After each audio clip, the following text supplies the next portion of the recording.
Hello, everybody. This is another episode. I guess this is the Dusk Patrol, which is the evening version of our Dawn Patrol video cast. Have with us Lieutenant Commander, correct? Reservist Mike Glynn. Are you? You're still actively in the reserve, correct? Peter, I'm sad to say I'm no longer a reservist. Oh, okay. Okay. So Mike, it is right. Mike. Yep, that works. We also have, of course, Chris Carlson of the Admiralty Trilogy Group. Say that 10 times fast. Retired sub captain as well. I think that was your. Well, that was my rank, but not my job. I never commanded a submarine. Okay, all right. We'll go over that a little bit, and then Bobby Maxwell, who has a good 10 years as a sonarman himself, right? A good 10 years plus. That's quite impressive. And you're currently a doctoral student at the University of Washington, right? Very good. And, just in case anybody, go ahead, Bob. I said that's correct. I'm a second-year PhD student at UW. So, Mike, we'll come right out of the gates. Just tell us a little bit about yourself. How did you find yourself in the U.S. Navy, and in particular as an aviator? Yeah, Peter, absolutely. And first off, just want to say thanks to you and the rest of the team for having me on here. It's been a pleasure kind of watching your work previously and doing a little bit of review for the book. So it's very nice to join you all virtually in person here. So by way of background, again, my name is Mike Glynn. I was born and raised in Philadelphia, Pennsylvania. And after studying engineering at the University of Pennsylvania, I was commissioned into the U.S. Navy and trained as a naval aviator. I served for roughly 10 years in active duty, flying P-3 Orions, P-8 Poseidons, and then working as a flight instructor flying the T-45 Goshawk. I deployed once to East Africa, and then twice in the Western Pacific, once flying the P-3 and then once flying the P-8 as well. I spent my last 2 years on active duty as a submarine operations planner at Command 5th Fleet Staff in Bahrain. And after I had left active duty, I served as a reserve theater anti-submarine warfare planner, primarily with the 6th Fleet Staff in Naples. After leaving the service, I attended graduate school and then served briefly as a administrator in the Department of Defense. And then since then up to now, I've worked in the private sector as an aerospace defense consultant. So that's a little bit about me and kind of my background in my prior service. So as you can see in front of us, we have your wonderful books cover here, Airborne Anti-Submarine Warfare, from the First World War to the present day. So one of the first things I'll say is several people said, you have a lot of helicopters on this, but you primarily focused on fixed wing, of course, right? And we'll get into that why. But that I just wanted to put that out there. Absolutely wonderful book. I've read it through several times now, and each time I read it, I'm amazed at how much you got into such a good read level length, right? It's extremely readable, first of all. So, and just from a prose perspective, it's very understandable and clear. I thought one of the best aspects of the books are the footnotes. Honestly, I have several friends who know portions of this knowledge, of course, and just through your footnotes alone, they've loved the book because there's a lot of sources that they just were not aware of. So that alone, the book is worth the footnotes alone, I think, which is a rarity, and so bravo on that. So why this book and why now, I guess, would be one of my first sets of questions. Yeah, Peter, it's a great question. If before we start, I would love to tell you the story of helicopters on the cover. There comes a time, I think, with every author when they are writing, where they're so sick of the entire process of just writing a book and publishing that they're ready to go.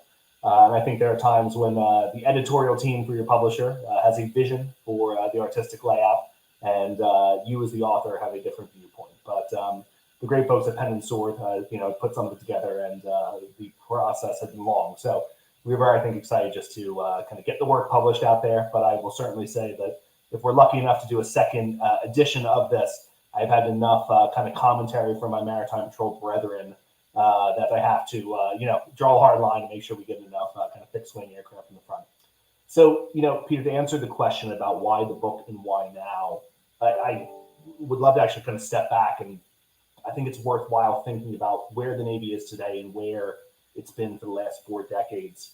If we were to go back and look at the 1980s, the mid-1980s, when I was born, you've got a operational environment extraordinarily different than the one that I witnessed when I, kind of came of age as a brand new aviator in the Fleet Squadron. The mid-1980s, you get a very high level of Soviet submarine operations, and in the same manner, a very high focus of the Navy on ASW operations, and maritime patrol aircraft being a really key part of that.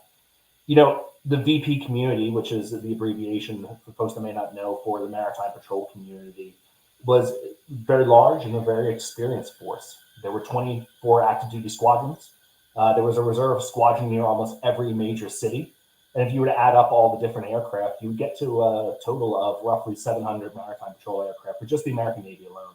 So looking at that, you've got major mass. Secondly, your average MPRA crew flew in real world prosecutions nearly constantly. The ASW operation centers, or the ASWOCs as they called them, were on the cutting edge of not just operations research, but also information technology. Move forward to 1991, and things begin to change very quickly. The Soviet Union falls. The Russian Federation Navy is starved for funds, and so the boats stop going to sea. DoD shifts its focus both programmatically as well as budget-wise to contingency operations and peacekeeping after the Gulf War. And that had deep, deep impacts on the maritime patrol community. You went from, maybe 700 aircraft down to roughly 150.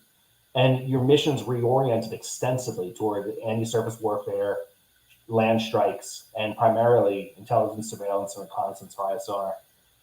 If you were to look at the crews, they would fly in exercises, occasional patrols, but the real world experience of going out there and flying on a foreign, non-cooperative submarine fell extremely rapidly. And with it, the experience knowledge base inside the squadrons. So if we were to come forward, roughly 2 decades after that, by the time I reported to my first squadron in 2011, it had been nearly 20 years to the day from the collapse of the Soviet Union. So you had a cadre of aviators who could have gone through an entire 20-year career without really flying on a foreign non-cooperative submarine in the wild. And with that, there were deep, deep impacts on institutional knowledge and experiences inside the force. So as a junior aviator, I found myself, I think, very frustrated with the state of affairs and the level of knowledge that there was kind of writ large amongst the community. We had a situation where foreign submarine operations were ramping up. We were under increasing demand. And all too often, I found myself when I'd be asking questions to folks about why do we do this, or why did this evolve this way, or why does this happen? The answers were things like, well, that's just because how it is, or I don't know, or well, that's how we've always done it. Not a larger substrate of knowledge behind it, or the answer of where you might go to find this knowledge. With that kind of larger picture in mind, I think there was 2 things, Peter, that really led me to decide to write the book. The first was in 2014, I was assigned as an instructor pilot flying the T-45 Goshawk, which is the Navy's carrier-capable jet training aircraft. Every several years, the Navy will send a big wing aviator from the Maritime Patrol community or the E6 TACAMO community down to Kingsville or Meridian, where we train our carrier pilots to expose the aviators in those pipelines to some of the different parts of the Navy, some of the different culture, the different communities for their own kind of professional development. What that had meant was I was going into a ready room where overwhelmingly it was made up of fighter pilots, and I was the only non-fighter pilot there. Well, not the only non-fighter pilot there, but certainly the only non-carrier pilot there. And with that, I had wanted to kind of take in as much information as I could just to kind of get a sense of where I was going to be. One of the things I did was I picked up a copy of this book called Fighter Combat by an author named Robert Shaw. Shaw's book, if you have ever read it, I think is a really fantastic book. It's not about tactics. You're not going to go find, arcane knowledge about what to teach a Top Gun. What Shaw's book talked about were fundamental enduring relationships based on physics, geometry, and aerodynamics of why aircraft fought the way they did and why those things had changed over time. And I was really kind of taken by that because I said to myself, man, I couldn't imagine how different my development would have been as a junior aviator if I had been exposed to something similar for my community and for my warfare area. The second piece that convinced me to do it was I joined the Navy's Tech Accelerator, which was called the Chief Naval Operations Rapid Innovation Cell, or the CRIC for short. The CRIC was stood up by Senior Richardson. Actually, I'm sorry, his president was Senior Greenert. Admiral Greenert had expressed a desire to say, let's take a bunch of junior officers and mid-grade enlisted, and let's give them funding to go out and prototype solutions from commercial technologies or leveraging commercial technologies that could have outsized warfighting benefits extremely rapidly, extremely quickly, and completely outside the normal acquisition chain. What me and my partner were doing in the context of that is we were taking operations research algorithms that were developed during the Cold War and rehosting them on modern computers with the desire to try to make ASW, airborne search operations, more effective. As we were in the process of doing that, we had to do a large amount of reading of source material, whether it be in operations research, acoustics, sensor theory. And we began to come across the basis of so many of the things that we had been taught as rules of thumb or shown without much explanation, and realized that while these things were based in primary source material or academic material, they were not concepts that were so difficult to understand that the average, kind of undergraduate level educated aircrew couldn't understand and couldn't rapidly bring up to speed. So with those two inspirational things in mind, I found myself coming to the conclusion that that sort of document, that sort of work would be extraordinarily useful for our maritime patrol forces, the people who helped them build systems and sensors, and the people that worked with them from the other areas of the Navy, whether it be our submarine, brothers and sisters, or it be our surface, work with brothers and sisters and intelligence professionals. So given that the sort of maritime patrol analog of Robert Shaw's book didn't exist, I had set out to write it myself. And that is the story of how we came about to finally publish the work. So there's a certain period of time there, right, where you were doing that research and so forth, and and writing the book. I mean, had you attempted internal means of producing this same information in a smaller, maybe more digestible format within the service, or did you feel like the only way to get this done properly, quickly, efficiently, in a cost-effective manner was to do it as an open source book?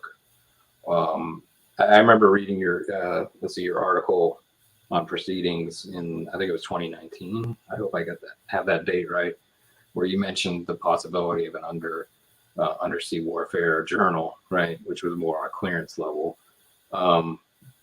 Without saying, is this the result of having difficulty internally getting anything nearly as good as it out and in front of people? And you know what I'm getting at? I do, Peter. And the good news is I'm trying to be sensitive there and say, did anybody block you from doing what you wanted to do? No. And then you no, far from it. And to be honest with you, I had extraordinary amounts of support, I think, from colleagues and commanders in the service.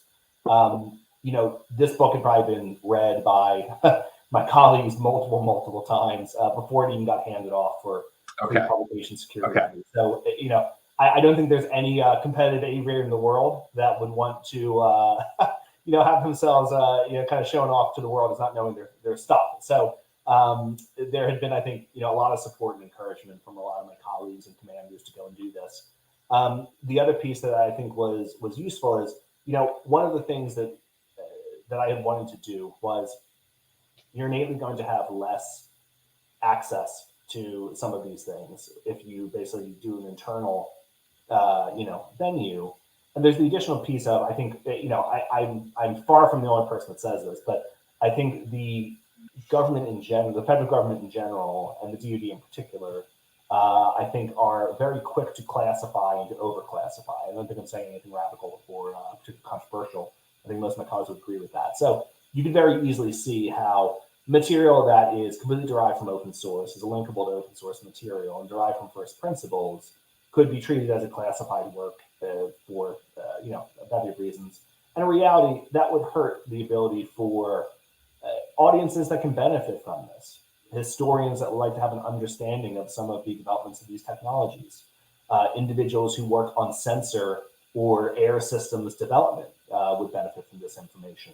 Folks from other warfare communities would benefit from this information, and then interested lay people benefit from this as well. I mean, the reality, I think, is the maritime patrol community is one of the Navy's most critical assets when it comes to the anti-submarine warfare threat and a bevy of other missions. And yet, I think if you asked, kind of even people who are relatively well educated on national security issues, if they understood the role of these aircraft, what they do, the missions they're tasked with around the world on a daily basis, I think they would be hard pressed to tell you about that. And I think that anything that markets and tells the story of just how important this mission is, how important these aircraft are, how capable the aviators operate them are, I think that's a wonderful thing. I think that's something that navalists and folks who are advocates for a strong naval aviation capability are very well suited to be able to tell that story, I think, to the American people and to our allies. Before we moved on too much further, Chris or Bobby, did you have any questions up to this point based on what we've already talked about? I don't want to steal the show yet. The only comment I would have about the classification thing, because the Defense Department thought it was a good idea to send me to 3 classes on how to do declassification. And it was interesting because in 2 of the classes I was at, there was nobody from Navy.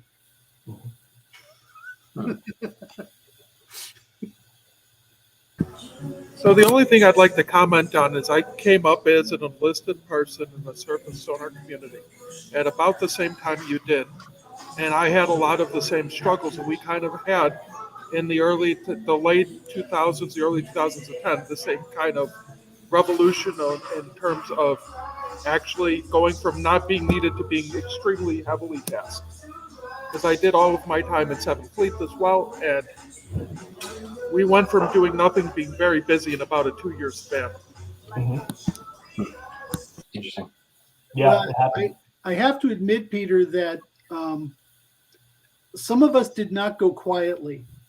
In 1994, the Navy decided it didn't need to have an ASW master plan.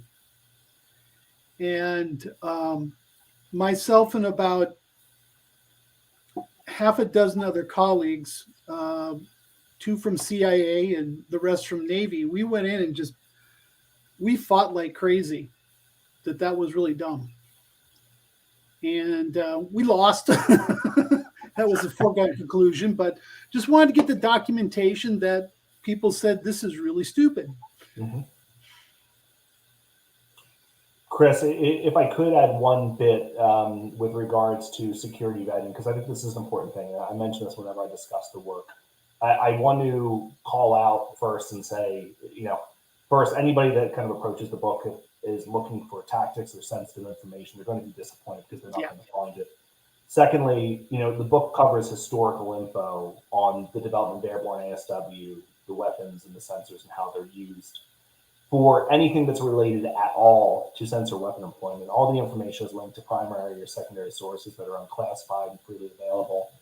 And like all other kind of publication by active duty officers or reserve officers, the information has to be vetted through pre-publication security review. So in order to ensure that there are no concerns about aggregation of material and it becoming sensitive, this book went through both vetting by active duty colleagues prior to going to pre-publication security review, and then a full pre-publication security review by the DoD, where it's reviewed first by a generalist with similar training view of specialization in understanding the handling of classified and unclassified material, as well as then a specialist in Airborne ASW to ensure that there is nothing sensitive. I'm happy to say that there was very, very, very minimal information that ended up being redacted during the final approval. So I was happy that there was a relatively smooth process.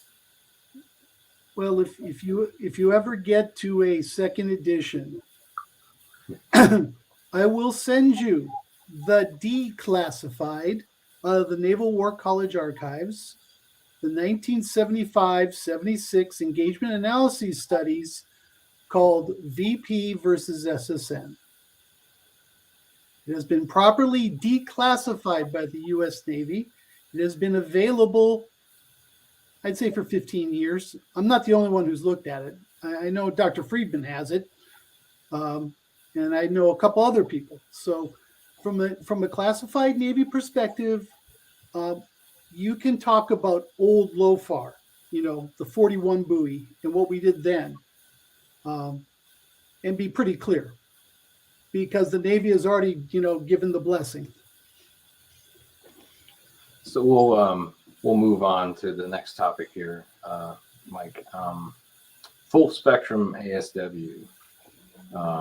I was asking what is it? How was it introduced? Why was it introduced? And was it ever properly trained in, or how was it disseminated through the service, and how was it received? You can kind of go with it whichever direction you want. Sorry, Yeah. I always ask 10 questions.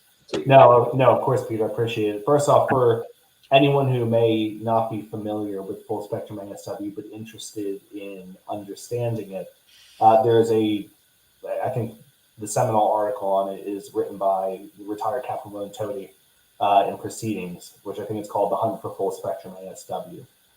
What that work does, and what the Navy's concept of full spectrum ASW is, it attempts to analyze the submarine kill chain holistically and to identify all the different ways that an ASW force could disrupt all the various pieces of the kill chain, and in doing so, allow friendly forces to accomplish their missions. Full spectrum ASW is a structure. It helps planners think in a highly organized manner about how they can bring all the tools that they have at their disposal, not just tactical ASW forces, to bear against another nation's submarine threats.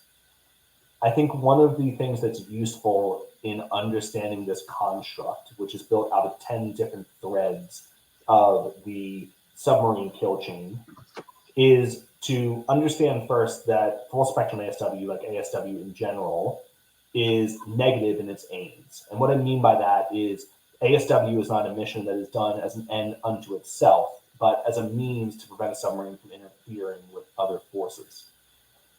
In the context of that, killing and sinking a submarine is nice, but you needn't accomplish a seaworthiness kill, a mobility kill, or a mission kill if you're going to degrade the submarine threat overall. In fact, we can partially accomplish our mission if we simply harm the effectiveness of the sub or the adversary's submarine force as a whole.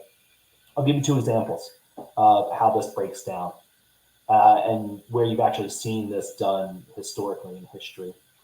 So, as I mentioned, there's 10 threads that make up the structure of full spectrum ASW, taking all the way from encouraging foreign nations not to use submarine forces in the first place as thread 1, all the way down to the very end of defeating the submarine's inbound torpedo or inbound missile.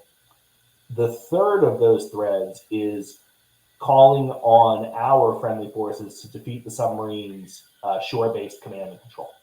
So submarines rely on a network of shore-based command and control to pass them targeting information, pass them tasking, and pass them queuing.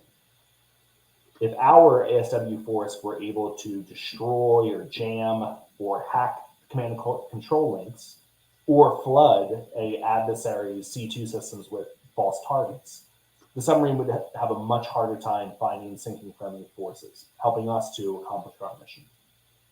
Another example I could use would be thread 5, defeat the submarine in choke points. So as early as World War I, the Royal Navy realized that they could close off the English Channel with patrols, mines, barriers. They could force U-boats coming out of Germany, instead of basically going south through the English Channel out to patrol areas in the Irish Sea and in the Northern Atlantic. They could force them to go around Scotland and Ireland, therefore making a longer voyage and reducing the amount of time that those U-boats were on station hunting, and in doing so, reducing the effectiveness of the sub-force overall. So in summary, if I was to describe full spectrum ASW, what I would say is it helps planners and operators think critically and systematically about an adversary nation's submarine kill chain and think about all the different points along that kill chain where they can step in and where they can degrade it. I know that's a lot, Peter. Let me pause and see any thoughts from the team here. Anyone else? I would just say back in the day, we used to call that integrated ASW. So the thing in the book that I like that you did is because when we used to train junior officers on how ships do ASW, we had to stress to them, listen, if we we sail away from the fight and the heavy makes it through, that is a win for us. And to get that in the officers' heads, junior officers' heads, that you don't have to kill the submarine to win the fight, is such a huge and baseline objective or way of thinking. And I think that is really important. I'm glad you emphasized that. Yes, and Bobby, it's funny you mentioned this because this is not a new lesson. There's great writings as early in World War I where they talk about the fight of the Royal Navy adopting convoy tactics or not. And you read even sources from the era talking about the very offensive-minded nature of a naval officer, an unrestricted line officer, right? The desire to engage the enemy in battle, right, is opposed to the idea of saying, I'm not going to engage in this glamorous or this action-packed fight. I don't need to do that. I simply need to do the very boring, very mundane actions to ensure that my friendly force gets through. There is a part of human nature in the way that we train, military officers or warfighters that encourages action, encourages bold behavior. How do you reorient that energy away to something else? It's interesting to Chris's point of, full spectrum ASW versus integrated ASW. Names change, but fundamental concepts generally don't. If you look back in the historical record, you'll find, Bobby, to your point, that human nature is fundamentally unchanged despite the changes in these technologies. How do you find these fundamental themes interplaying with kind of the other Force Design 2.0 changes or calls for change? I think that was in 2018, and then a portion of that was DMO or Distributed Maritime Operations. How does this set of paradigms interact with other initiatives in the near future conflict realm? Yes, I think it's a great question, Peter. And I think it's one that I can share a couple ideas that I have, but I want to preface it by saying I don't have a particularly strong and well reasoned viewpoint. And part of the reason I say that is because there are challenges when you have a relatively educated group of professionals or navalists that if they are not able to understand some of the logic or some of the assumptions around planning or strategy, I think the force finds itself in a challenging place. What I mean when I say that, before I kind of talk about some of these enduring changes or unchanging concepts, I should say, is if you look back in the 1980s and Secretary of the Navy, John Lehman's vision of strategy, the role of the Navy, and the linkage in between what the Navy was intended to do, how it intended to fight, and how force structure was there was very clear linkages, both at the classified, unclassified level, and then communicated to the general public and to Congress of why the force structure needed to be how it was, and how that entire line of thinking, concept of employment, technological tools that were going to be used fit together. I think if there's one thing I would say about the current iterations and the current public-facing strategy concepts that are laid out, is I don't find them to be particularly clear. I've served as a uniformed aviator, both active and reserve. I've served as a political appointee inside the Department of Defense, and I find it exceedingly difficult to understand the department's current writing on integrated deterrence and on distributed maritime operations. To me, it seems like the concept of aggregating strikes and aggregating firepower seems like a relatively easy to understand concept. It seems like one could even make an additional jump and say, okay, I'm fine with being able to make the assumption or to trust that disaggregating the forces while still being able to aggregate firepower and striking power makes sense. But what I think is challenging to do is to make the jump and say, okay, I trust that number one, those concepts are workable in wartime under accurate wartime conditions of heavy electronic warfare, uncertainty, uncertainty decision systems, that they will hold up. But then secondly, there is large decisions afoot with what future force structure, both aircraft, submarine, and ships, more so I think on the surface side, are going to look like from a technological perspective. And I think it's challenging to speak with any amount of certainty to have a well-informed opinion of how these technological trends are going to play themselves out without a better iterated understanding, better fleshed out con-ops of how these emerging systems are going to be used in the real world. As it comes, I think, to Airborne ASW and Maritime Patrol, I think what I would say is, luckily, there's not a whole lot of large-scale change coming. We are seeing evolutionary developments of some of the sensors in the aircraft carried aboard U.S. Navy P-8s. We've seen the recent introduction of multi-static systems, which seem from the open source press to be performing quite well and bring some new capabilities to the VP community. You also see some advancements in terms of weapons, such as the high altitude Hawk wing kit for the Mark 54 torpedo, to bring some interesting new capabilities. I think you also see some interesting new developments from a sensor perspective on board some of the aircraft, especially the ability to integrate some signals intelligence capabilities on board P-8. So I think as you look at those things, on the airborne side, I think you will see relatively evolutionary development over probably the next 2 decades. As we look at, I think, some of the changes on the submarine side, again, while you are seeing, I think, evolutionary development of some of the kind of most pressing or most stressing threats that the U.S. Navy's airborne force might be called on to go after, you're not seeing fundamental changes in the way that those will engage each other or be called upon to operate. The biggest question, I probably think, is the role that unmanned undersea vehicles will have in the future fight. That I don't, to be honest with you, Peter, have a clear enough view on being able to speak intelligently toward it, just without a kind of very solid understanding of some of the adversary technology that may be used in the next maybe 5 to 10 years. Yeah, my response is that any technological advances, of course, then can be at least pulled back in and adopted to these more tried and true frameworks, if you will, right? Like, for example, I think they're even working on UAVs dropping sonobuoys now too. I think they just were experimenting with that this year, right? Yes. Peter, if I could, maybe I might link it back to some of the concepts in the book. Yeah. Some of the things we talked about is you'll find in the book a discussion of some of the enduring relationships of what an aircraft is used for in anti-submarine warfare.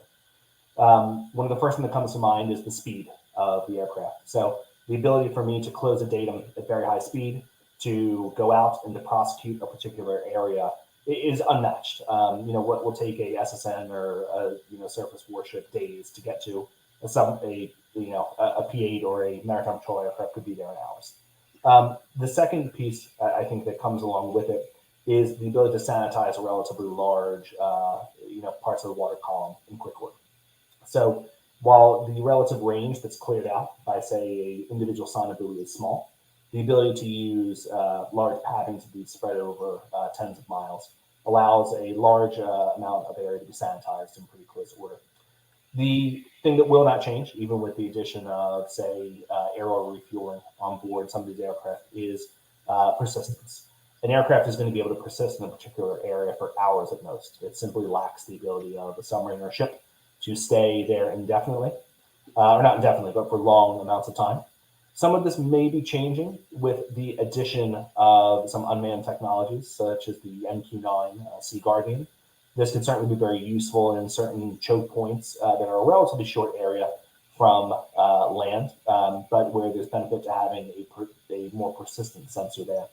And then another area that will most likely remain unchanged, and we can go into some of the details if you'd like, is the relatively lack of vulnerability of a maritime patrol aircraft to a submarine. It's very, very difficult for a submarine to be able to launch a weapon or take action, shoot down a airborne threat, especially a fixed-wing aircraft that's moving at altitude, that speed. So as I look at kind of those fundamental aspects of fixed-wing maritime patrol aircraft, I would, I think, put it that there is likely to not be much change in the near future, just due to some of those enduring characteristics of the platform itself.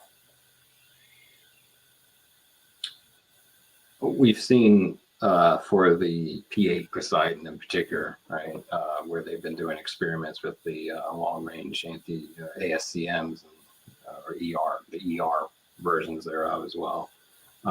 What is your opinion about the changing role of maritime patrol and whether or not there should be, whether the focus should change to that degree?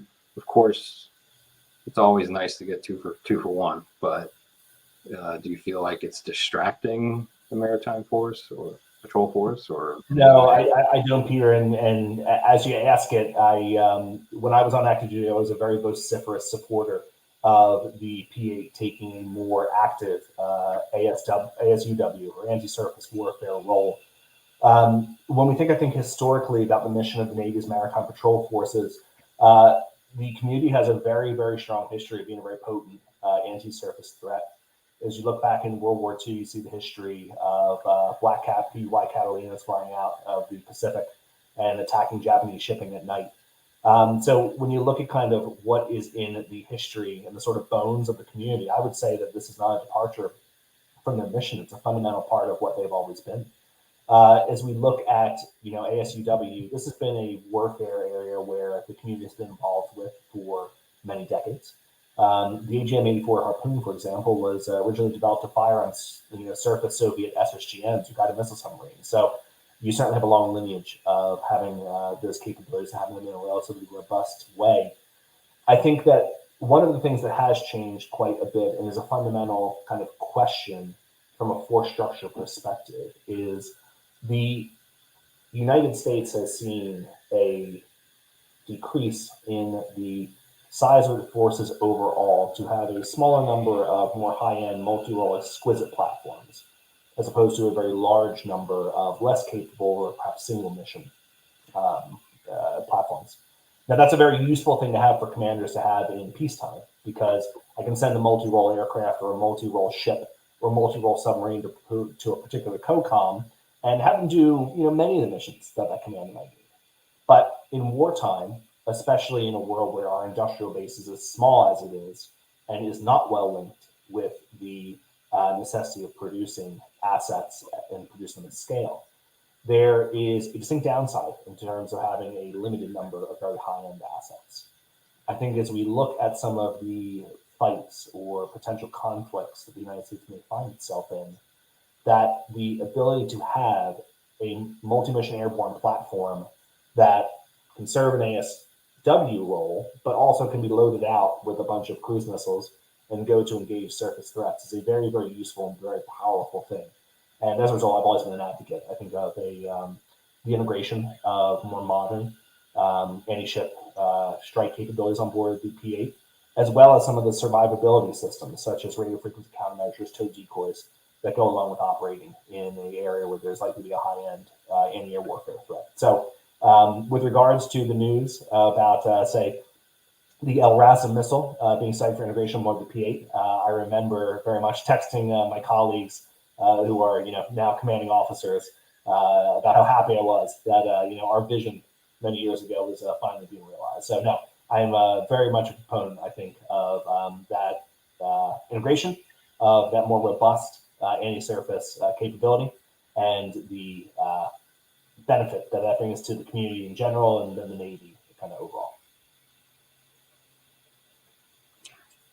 Do you feel that in any way changes the environmental deployment of the Maritime Patrol in a way that takes it away from its original role? I think something that might supplant that potential shift in kind of environmental structure of patrol is potentially with UAVs doing over the horizon sensing or detection for some of these more maritime patrol aircraft doing some of these atypical roles or missions. Right? Long story short, is the training catching up to that potential technology, or are we putting Pirellis on a Pinto? Sure. When we say the training, Peter, could you help me understand what exactly you mean? Appropriate utilization, appropriate deployment of these weapons that they might not be trained specifically on deploying, or using in theater. Right?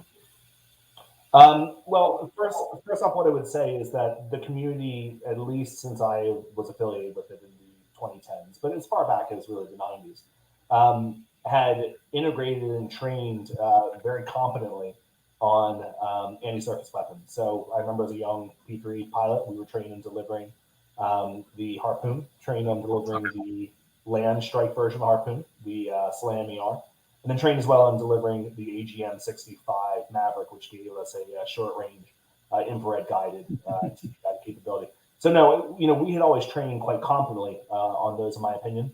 And the community had been involved, I think, on also using some more advanced sensors that gave a very robust long-range, maritime moving target indicator and long-range radar capability, like the APS 149 litter surveillance radar system. So as I think about it, it really, Peter, is not a departure from a mission that you do already, that already, that you train for already. What it really is simply giving a new, much more capable tool to bring to the fight. And with that, you're not asking the team to kind of develop radically new competencies and capabilities. You're simply giving them a more capable, a more capable sword, as it were. So I don't think there's really much risk. Now, in terms of developing new or adopting new technologies, the Maritime Patrol community is in the process of recapitalizing a portion of their fleet with the MQ-4 Triton.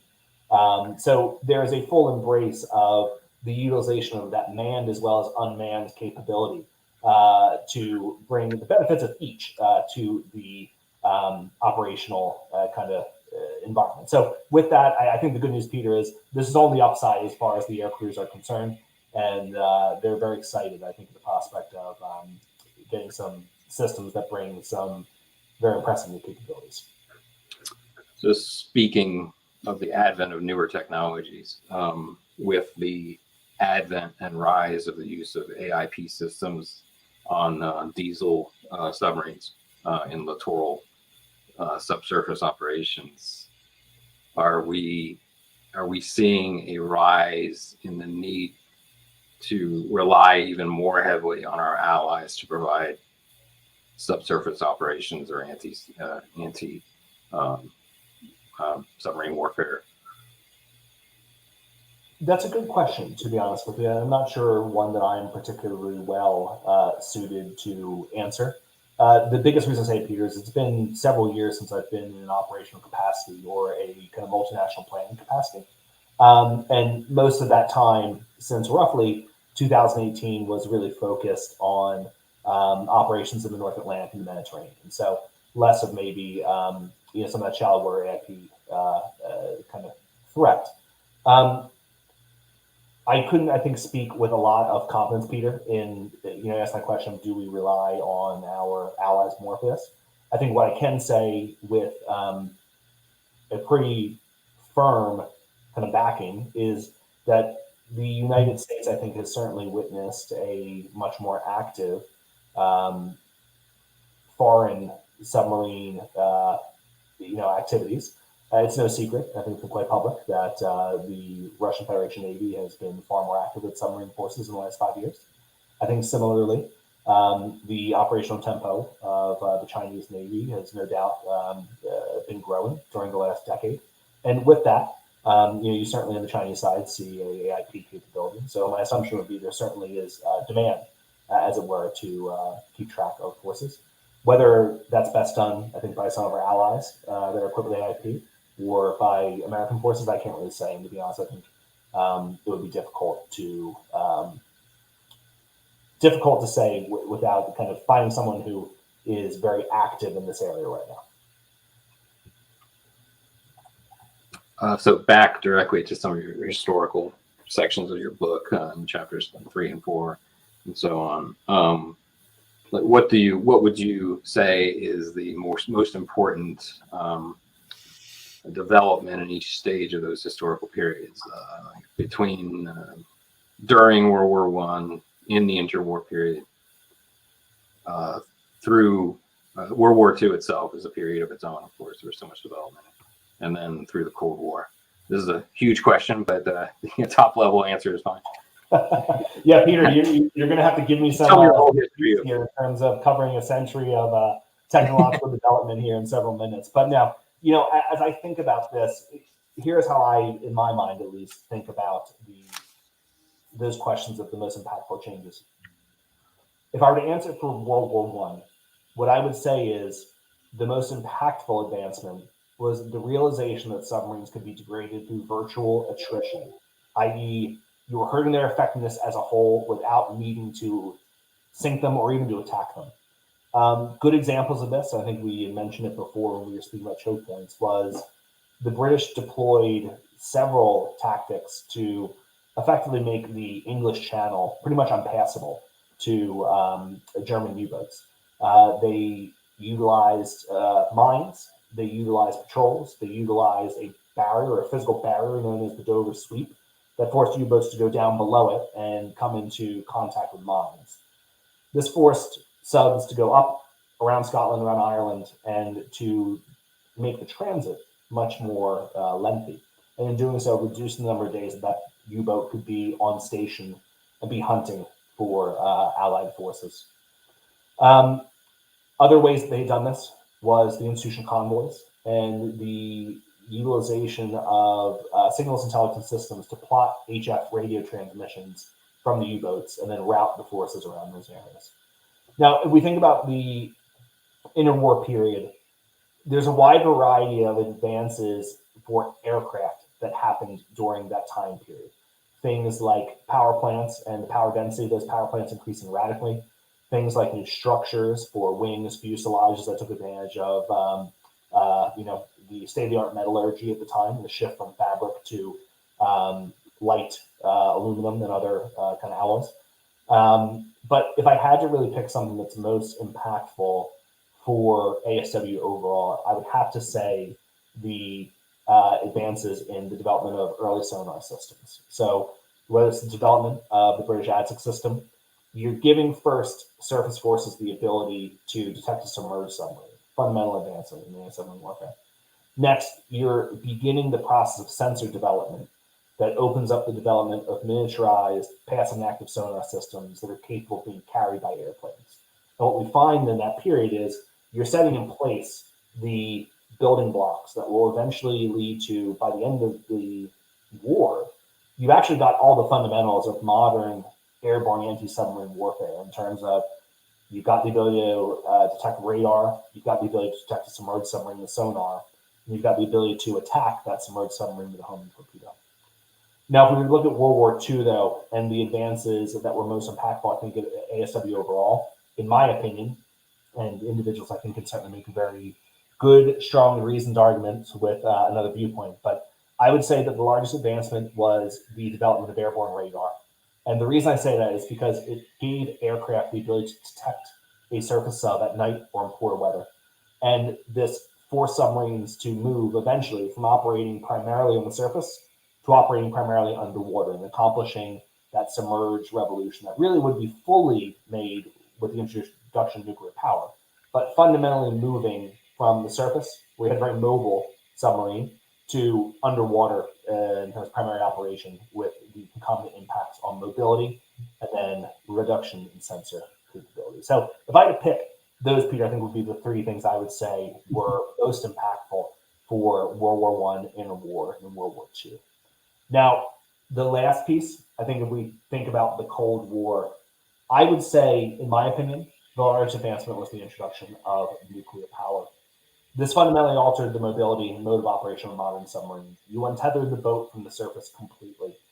Even, a modern diesel-attack submarine, you're still tied to the surface in the sense that I periodically have to, raise a snorkel and run the diesels to recharge my battery banks. I've got to ventilate the boat.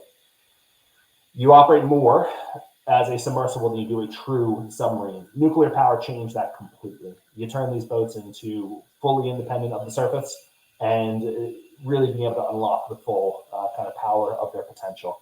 I think a close second, if you have to pick, would be the introduction of sound quieting capabilities to reduce the radiated noise level, especially of some of the nuclear boats. So with that, if I had to pick, it's a tough challenge, Peter, and I'm sure that either some of the group here or some folks listening may disagree vociferously, but if you put me on the spot, those would be kind of the four things I would. It's almost like the Steve Martin wishes for Christmas from SNL, if you remember that skit. Right. And all the children in the world. Sorry, I had to wait. There was one term that you had used, in particular in your sections on World War II, LOOA, or limited line of approach. Is LOOA or will it be an issue if we are ever in a situation where our sea lines of control are in desperation? I mean, do we foresee large convoys in the future and similar issues as we had up through the end of Cold War? Yep, it's a great question, Peter. Let me unpack, I think, a couple of different pieces of that. So first, if I could, I'd love to explain for some of the listeners that may not be familiar with what the concept of a limiting line of approach is. So the speed of both a submerged submarine and a ship results in a situation where a submarine can operate only so fast underwater, either because its power plant simply won't allow it to operate faster, or because its power plant may allow it to go faster, but as it increases its speed, it raises its level of detectability to the ASW forces that are nearby. What this results in is a particular speed with which the submarine can generally approach the target convoy or the ships that it's attempting to intercept, to come within torpedo range, to launch the torpedo, and then have the torpedo consummate the attack. What that results in is, if you look at the relationship in between the speed of that submarine and the speed of the surface ship, there becomes a certain area out in front of the submarine that, beyond a particular angle or a particular, it appears like a curved type of parabola, beyond that area, the submarine is not able to approach within to torpedo range and launch at the target ship or the target ships that are nearby. When ASW is being done in the open ocean, there is a fundamental problem that there's a large area to search and there's a limited number of sensors to do so. So oftentimes in history, the focus of those searches when a ASW force or aircraft are screening a convoy or a high value unit is to bias the search out forward of the targets, or the friendly ships, I should say, to try to sanitize or create a barrier in between that parabola, that limited line of approach, as it were, that's moving out in front of the convoy, and the remainder of the water space. The thinking in that is, if I only have a limited amount of search forces or search sensors, I want to use them in the most effective way possible. So let me go sanitize an area where the submarine may be and be dangerous. If the submarine is outside of that area, it is likely to not come into torpedo range. If we think about the fundamental precepts of anti-submarine warfare, we call back to the idea that ASW is negative in its aims. And if it's negative in its aims, and the sub might be close by, but not close enough to consummate an attack, from the viewpoint of a smart warfighter and a smart operations planner, that boat may as well not matter to me, at least in the moment right there. So that is the concept of a limiting line of approach. Now, in terms of if that is relevant to an operational situation, the answer depends on a couple of different things.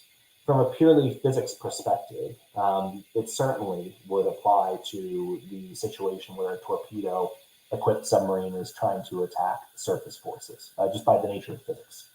Now, if we kind of think about modern submarine armaments, we are dealt with the fact that those submarines are oftentimes equipped with sub-launched anti-ship cruise missiles.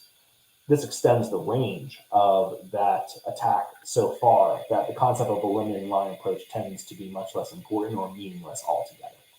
As a result, I think the bigger question then for operations planners or for enthusiasts who are wargaming is not can the weapon reach out and attack the target ship or the target ships in the convoy, but rather is the submarine able to achieve the information necessary to launch that attack with any level of success. When we start thinking about that, we go back to some of the precepts of full spectrum ASW or integrated ASW, as Chris told us, and you ask the question of, okay, it's not a question of can the weapon reach the target. It's really a question of can the shore-based command and control pass the targeting information and the queuing information to the submarine for them to accomplish their task. So with that, from a kind of fundamental perspective or a first principles perspective, a limiting line approach is certainly still relevant. Whether or not engagements in a future fight or a future war or a future conflict might occur, no one can say for sure. But I think in the age of widespread anti-ship cruise missile armament of many submarines, we have to think more of that question of queuing and targeting and all the things that a ASW force or a friendly force might be doing that could degrade that command and control system. I think that's probably where a lot of the Navy's focus is. The folks are making plans, are looking at new technologies.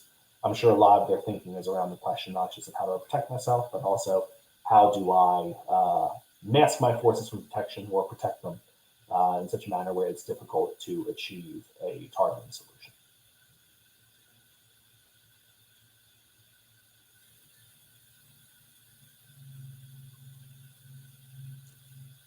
You're muted, Peter. Sorry, I warned you about that before the call. The infamous triple mute, which we'll talk about some other time. Peter, let me just put something forward to you. Convoy operations like World War II are going to be scarce in the future.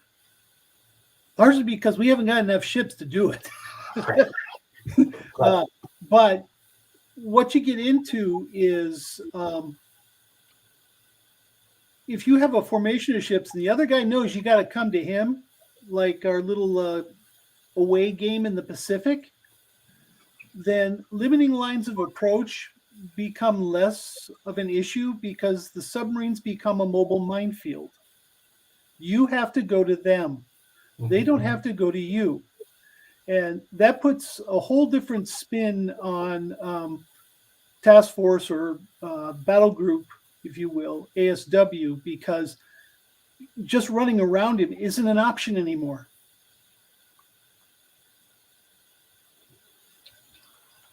So here's the war gamer coming out of me, but there has been a significant shift in the services around implementing war games and reintroducing even potentially the fleet problems of the interwar period into more modern naval tactics and strategy. Mike, do you feel that airborne maritime patrol in particular has had a significant voice in the fleet problem? Yeah, Peter, that's a great question. And it's one that, to be honest, I don't feel that my viewpoint is probably that useful as compared to, say, someone sitting in the seat in command of a squadron or, attending these. What I will say is if you think about the realization, recognition of the level of the submarine threat I think that is fully understood. And I think if you look at some of the force structure decisions, some of the operational concepts that have been utilized in the recent past, I think you would see that played out. I'll give you a perfect example. The establishment of a kind of ready force of destroyers in Norfolk, I think Task Force Greyhound they call it, is a pretty obvious point toward the fact that you're not doing a sort of activity like that for no reason. The Navy, I think, has been quite public about the level and tempo of Russian submarine operations in the Western Atlantic and the Northern Atlantic. And I think you see the response to that in things like having allocated ready units ready to go. I think similarly, if you look at the focus of improving mission capability rates and the readiness of the Maritime Patrol Force, you can intuit the desire of commanders to have access to those aircraft, the search capabilities they bring, the ability to keep tabs on submarines that may be operating. I think if you then jump forward and ask of the integration of those capabilities and fleet problems, I don't think any of us can say for sure without being in the planning sessions themselves or attending the exercises. I think what we can say probably with some level of certainty, though, is if you are seeing this level of focus on the integration of these capabilities with the fleet writ large, I think it's a very fair assumption to say that that is most likely going on. I think one thing that I could speak to as an operator that I saw very much during my career is if we went back to the Maritime Patrol Force and say the early 2010s, the aughts, I think there was still a certain amount of cultural focus on operating independently from joint forces or from the carrier strike group. The old adage that, the aviators were joking to say was that they're out there alone and unafraid with nothing but a high frequency radio to kind of tether them back to, home as it were. But even in, a short 10-year period that I spent in the service, you saw a radical change in terms of that viewpoint. For one, you re-equipped the force with an aircraft that was much more linked to commanders and to other units with the integration of, satellite communications, Link 16, a real-time chat capability that allowed you to, at any time, kind of chat with other units. That fundamentally shifted the orientation of both other units to the American Maritime Patrol community, but similarly the aircraft to other units. So I think if you look at that level of integration of the individual units and then the way the warfighters think about this stuff, you've got a much, much, much more integrated culturally as well as operationally U.S. Maritime Patrol Force in 2023 as you did 12 years ago or 13 years ago when I had first joined the force. So I think the good news is my ability to say with certainty, Peter, is not high, but what I will say is it played out in all these other areas that level of integration is quite strong. Yeah, Peter, if you take a look at the way Nav Air refers to patrol aircraft now, it's maritime patrol and reconnaissance aircraft. I thank you for saying that. Because of the issue of the eyes that a patrol aircraft brings, particularly the eyes that are linked. That is a very big change for us, and we are really slow to make it happen. I mean, we had the P3AIP. We got all happy about that, and then we retired them before the P8 had the equivalent capability. Drove a lot of people nuts. Which though I will say, Chris, from an interesting kind of perspective with warfare, I remember very vividly taking a step back with some of these systems on P8. But one of the things that was fantastic was I think that a lot of credit ought to go to NavAir with their ability to roll the P8 out on time and on budget and take an approach of a spiral approach to folding in new capabilities. They set very achievable goals for themselves for what the baseline of the aircraft were and how it was going to grow. And I think one of the things that NavAir, I think, learned and took some inspiration from the submarine force, I think they could take more, would be the focus on being able to roll out periodic updates, especially as kind of compute changes. The submarine force has been absolutely masterful in terms of how they have used programs like ARCHI and the ability to do periodic updates to their sonar systems, combat weapon systems, and sonar systems, that's been enormously beneficial for the force. I think the Navy adopted a similar approach with P8, and I think it's shown to be quite successful as they've done that. So I feel as an operator, we need to give them a lot of credit because they did in my opinion, a very good job. I would have to certainly say that the group within NAVAIR deserves congratulations, because I can then point to the JSF and the F-35 with NAVAIR's and said, no, not so much, guys. I don't think you'll have much argument there, Chris. I don't think they'd argue either. Bobby, you. Yeah. No, I just wanted to jump in, and I said that thread of like the submarines and submariners kind of getting it right with the way their development paths are concerned, especially like the mimicking of ARCI in terms of development of systems is very similar to what I saw on the surface side, is where like the Alpha Victor 15, the new updates, is taking the same kind of graduated software hardware thing that characterized ARCI that is very, very nice. Yeah, and Bobby, you're absolutely right. And I think that's a major shift culturally for the services and Department of Defense overall. When I was in DoD as an administrator, I worked in the Office of Undersecretary of Defense for Acquisition and Sustainment.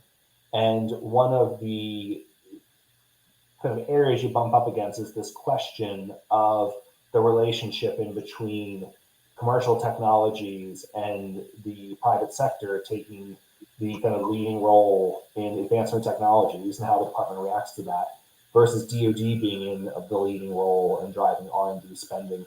You had a situation where in the last 6 decades, you've gone from the U.S. Department of Defense being the biggest R&D driver in the nation, or in the world, really, to an area where we control a absolutely tiny amount of that R&D spend in comparison to industry.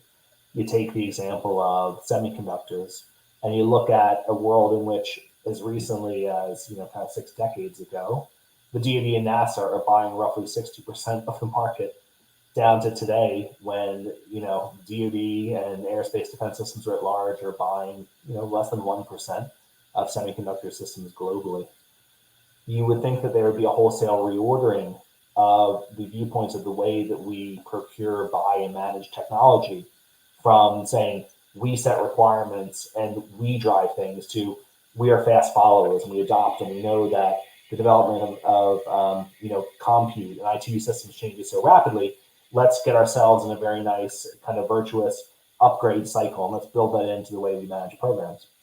But I think in an organization as large as the department, I think with very well structured kind of viewpoints, and I think rightly so, very strong views into kind of how we ought to approach things, there does become institutional inertia where it's difficult to adopt that approach, and it's easier to have the viewpoint of, well, we're the Navy, we should have a say in what gets built, or what technologies get brought to us.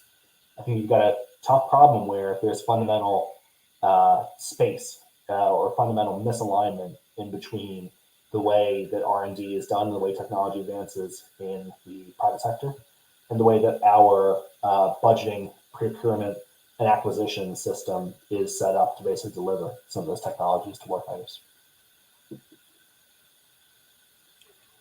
I was going to take a moment and show the table of contents. Are you okay? Are you okay if I show the table of contents page? Yeah, please do. That'd be great. 1 second. Let me stop my screen and try again here. 1 moment. All right. Yeah, I just wanted to give you the floor a little bit and kind of describe the remainder of the book. I feel like we got through about half of the book, mostly. There is a significant section on the oceanography, environmental analysis, sound propagation. Incredibly well done, by the way. Thank you for doing that. I think you really you gave just the right amount of detail with a good amount of explanation. I love the latter part of the book. It helps a lot just from a wargamer's perspective in designing scenarios and so forth. But there was one chapter in particular I really enjoyed, was the crew resource management. What what made you include that, and why was it important, and how does it integrate with everything else in the book? Yeah, absolutely. So the way the book is kind of written and set up, Peter, is foundational topics as it relates to the aircraft's role in ASW, history, characteristics of the airplane, characteristics of the sub, weapons theory, sensor theory, and then the building blocks of the knowledge that an aviator or a sensor developer or a mission systems developer or a operations planner might need to understand from an environmental analysis perspective to really be useful and to kind of grasp the warfare problem. The remainder of the book is really set up to help air crew in particular, or the people who are designing systems for them, like combat systems, to understand what it is like for a crew to work together and to work together through the different phases of an airborne ASW mission. Now, if you were to ask an American crew how they thought about the different phases of the mission, they typically break this down into 5 kind of areas. They would talk about first mission planning, then search, moving into localization, tracking a target, and then attacking and evaluating what's the results of the attack. What I think underlies all of those abilities to go kind of put these concepts together on station is a crew's ability to utilize all the resources that they have, both inside the aircraft as well as outside the aircraft. And when we talk about that, the term aviators use is crew resource management. So when we think about kind of the environment that those folks find themselves in, you have a set of systems operators that are in the back of the aircraft. They're manipulating the different sensors and weapons on board the aircraft. You've got a flight crew up front that is engaged in flying the aircraft. You are operating in a world where I always jokingly said of an ASW mission or taking a crew out on some mission is like me having, 6 people, 7 people in the back doing a science experiment while we're flying an airplane at a couple hundred miles an hour, right? And what is that environment like? That's a relatively unusual environment, right? You're out in the middle of the ocean. You are far from land. You are in a moving aircraft that is banking, that is climbing, that is descending. You're staring at a screen. You're doing this with colleagues next to you. And the average age typically on board that aircraft is probably 23 years old, right? So if you think about the ability of what it takes to get a team to work as efficiently as possible together, those ways that they communicate with each other, make decisions, utilize and balance their resources to come up with a decision about what to do and how to do it, really underlie a lot of those things. So in chapter 11, this bit of crew resource management, we talk a lot about some of the habits, techniques, and some of the very soft skills, to be honest with you, of how crews communicate with each other effectively or not effectively. I think those are important things for especially young aviators to learn, to understand you can be in a high stakes environment. It's challenging. You may be airsick. You may be tired. You may be frustrated, right? What are the tools that you can use to communicate better with your crew, to work together better, to solve problems with each other, and to ultimately achieve as best you can the mission objectives that you set out to go do together? Have you had any communications with similar members of other either branches or areas of the Navy that you think would benefit from something similar to this book, out of curiosity? Yeah, I think so. In fact, I think one of the areas, when I was a reservist, I worked as part of the Submarine Force Reserve component and worked as operations planner. And one of the areas I always found and enjoyed it very much was I was one of the relatively small number of aviators in those units. It was primarily submariners. And it was always beneficial because I learned an enormous amount from how they operated, how they did their missions, the nature of the propulsion plant, of the technology, that there's just no way that you can get it unless you're actually there doing the real job.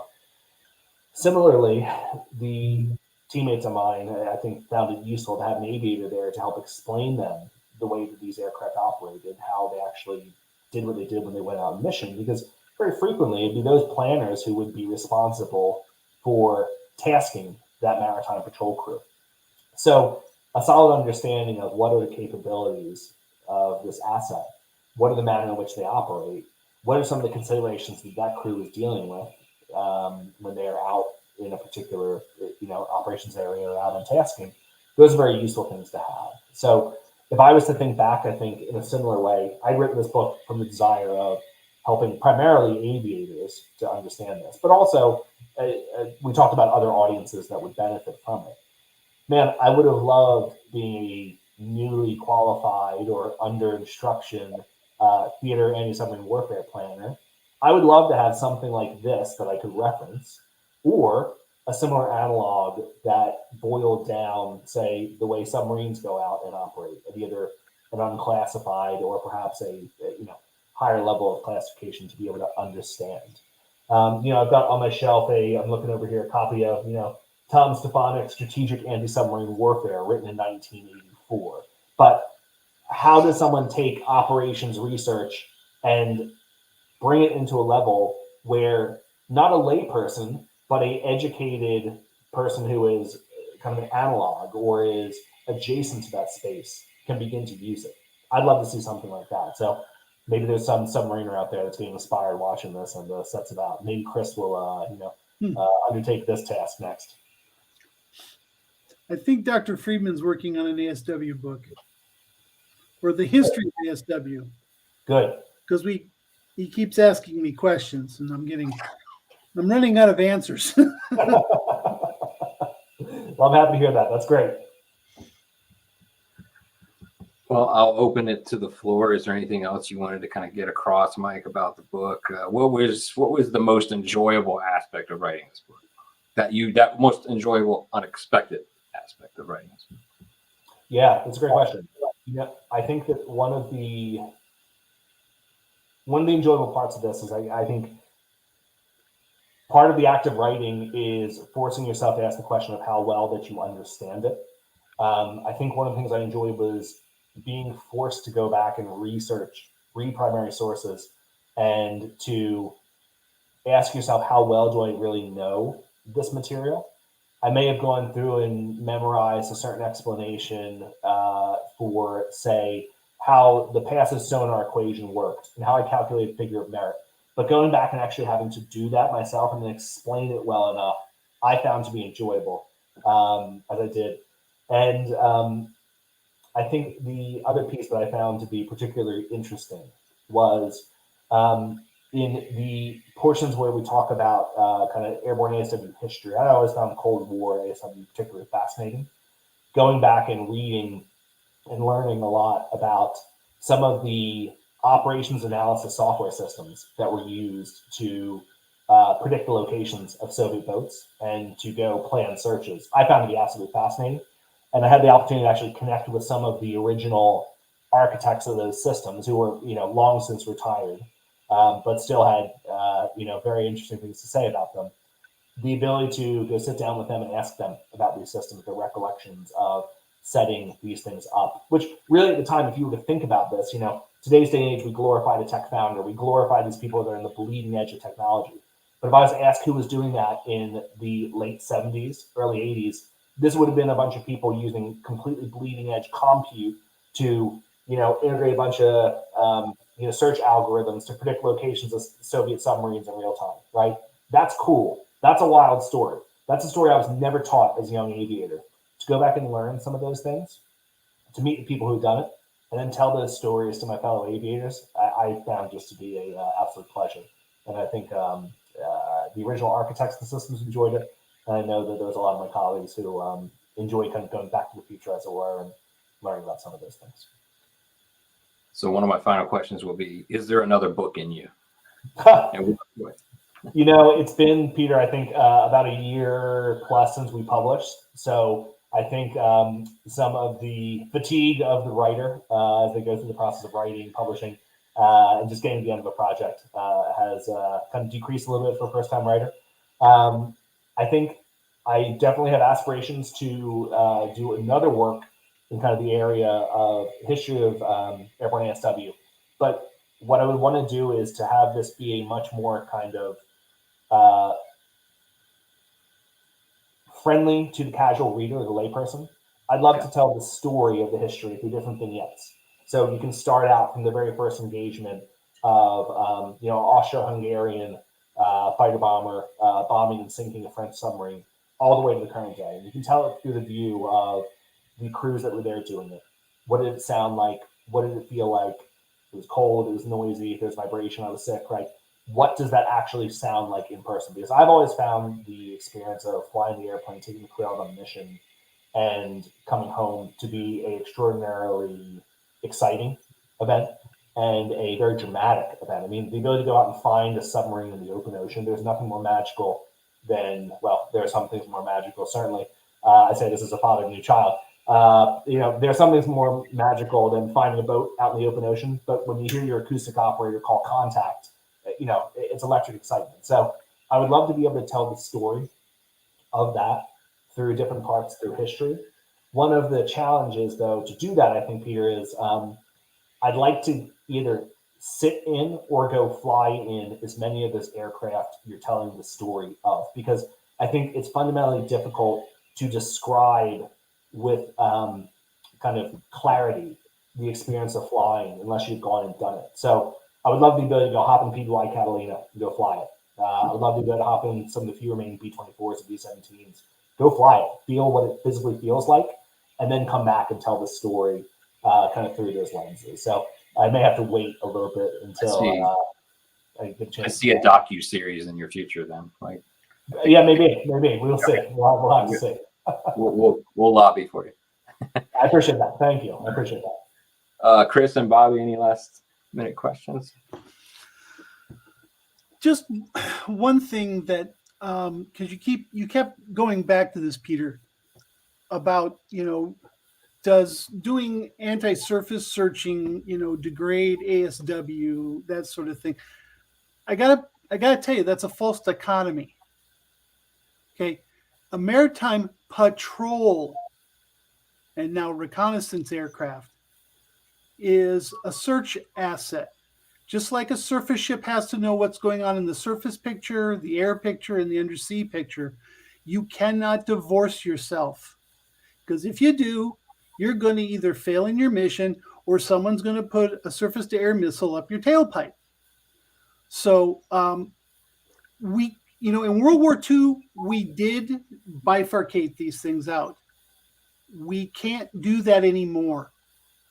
Okay, ASW is one aspect of the aircraft, as is surface search and surface attack, one part of the aircraft. So it gets back to, my little harking, for the games when we run them. Don't get bore-sighted, because when you start getting tunnel vision, it means you end up with a tactical situation you can't recover from.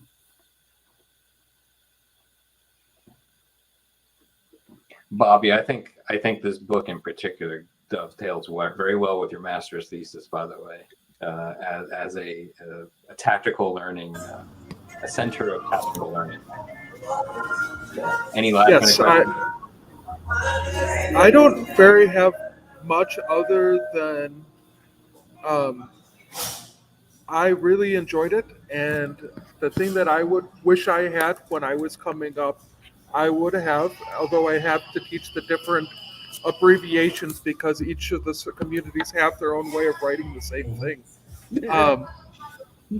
But had this to give to my junior sailors and my junior officers as a way to go, as I signed off their SWO books as they came into our space. This is how you look at the problem. These are the aspects of the problem we can control. These are the aspects of the problem we cannot. And I love that you centered it in oceanography, because that's something that does not really get taught outside of the submarine community, which I found incredibly stressful when I was, being the SME on anti-submarine warfare for my ship. But otherwise, I think this is fantastic, and when I'm writing, I'm going to use this because I don't have to describe it myself and look at RP33 to give the correct citation, and so I thank you for that. No, hey, the pleasure's all mine. Well, Mike, I just want to thank you for joining us. Very insightful. The conversation and the book is chock full of insights throughout, and entirely recommend it to anybody watching this. And It's a great book. I know I'm going to read it many other times. I will probably damage the dust cover because I keep it off of it as often as I keep it on it. So that's always a good sign of a good book. So well, that's fair, Peter. It just means you get to see less helicopters. So I'm okay with that, and that makes me happy. we're going to get you to do a follow-up extension. Okay. That's fine by me. That's fine by me. It's been an absolute pleasure. Thanks so much. I hope we can do it sometime again soon. You all have a great night.